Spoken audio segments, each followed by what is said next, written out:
Hello and welcome to my YouTube channel info planet India. Friends, ఈరోజు నేను మీకు మన ఓటర్ ఐడికి మొబైల్ నంబర్ ఎలా లింక్ చేసుకోవాలో చెప్తాను. సింపుల్గా 1 మినిట్ ఈ వీడియో చూసేసి మీరు కూడా మీ ఫోన్ ద్వారా మొబైల్ నంబర్ని మీ ఓటర్ ఐడికి సింపుల్గా లింక్ చేసుకోవచ్చు. ఎందుకంటే రాబోయే రోజులలో ఓటర్ ఐడి సర్వేలు జరుగుతున్నాయి. ఇది ఆంధ్ర తెలంగాణలో చాలామందికి ఏంటంటే ఓటర్ ఐడి రిజెక్ట్ అవుతున్నాయి. ఇది మీరు ఒకవేళ చేసుకుంటే మీ ఓటర్ ఐడి సేఫ్ అయినట్టే. అయితే రండి, దీనికోసం మనం ఏం చేయాలంటే మన మొబైల్లో ఉన్న సింపుల్ క్రోమ్ బ్రౌజర్ని ఓపెన్ చేసుకొని దాంట్లో ఓటర్ ఐడి అని టైప్ చేయండి. ఓటర్ ఐడి టైప్ చేశాక చూడండి, ఇలా ఓటర్ సర్వీస్ పోర్టల్ అని వెబ్సైట్ కనిపిస్తుంది. దాంట్లోకి వెళ్ళి ఎంటర్ అయిపోండి. ఎంటర్ అయిపోయాక చూడండి, ఇక్కడ మనకు అన్ని సర్వీసెస్ అనేది ఈజీగా మనకు అక్కడ షో అవుతుంది. అయితే మీరు కరెక్షన్ ఆఫ్ ఎంట్రీస్లో ఓపెన్ అయిపోండి. కరెక్షన్ ఆఫ్ ఎంట్రీస్లో చేశాక మీరు ఇక్కడ లాగిన్ కోసం మీకు mobile number and OTP request చేయాల్సి వస్తుంది. మీ మొబైల్ నెంబర్ వేసేసి కింద ఉన్న క్యాప్చా ఎంటర్ చేసి రిక్వెస్ట్ ఓటీపీ మీద క్లిక్ చేసేసేయండి.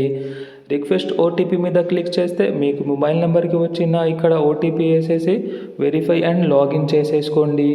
వెరిఫై అండ్ లాగిన్ చేశాక చూడండి, మనం ఇప్పుడు చేయాల్సిన అన్ని ఫేసెస్ అనేది మనకు ఇక్కడ షో అవుతుంది. మళ్ళీ మనం ఏంటంటే ఫిల్ ఫామ్ 8లోకి వెళ్ళాలి. ఫిల్ ఫామ్ 8లోకి వేస్తే మనకు ఇక్కడ మన కోసమా వేరే వాళ్ళ కోసం అంటే మీరు సెల్ఫ్ అని టైప్ చేసేసుకోండి.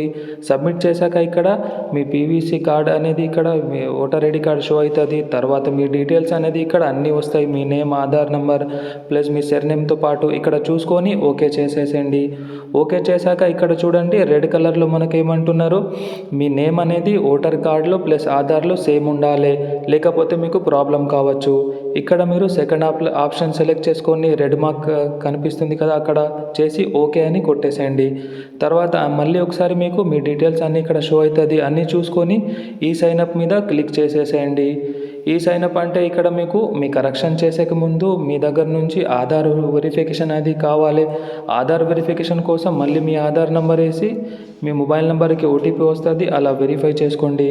వెరిఫై చేశాక మళ్ళీ సబ్మిట్కి వస్తే ఇలాంటి ఫామ్ మీకు ఓపెన్ అవుతుంది. ఈ ఫామ్లో మీరు ఏం కరెక్షన్ చేయాలనుకుంటున్నారో అది అన్నీ చేసుకోవచ్చు. అది మొబైల్ నెంబర్ కానీ ఏదో కానీ చేసి సబ్మిట్ చేసేయండి, మీ కరెక్షన్ అన్నీ అయిపోతుంది.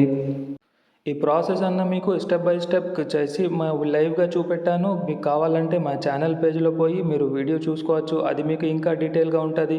ఇలాంటి అన్ని ఇంపార్టెంట్ కంటెంట్ కోసం మా ఛానల్ని సబ్స్క్రైబ్ చేయండి. ఇది తెలంగాణ అండ్ ఆంధ్రాలో మనకు కావాల్సిన ఇంపార్టెంట్ విషయాల మీద వీడియోస్ చేయడం జరుగుతుంది.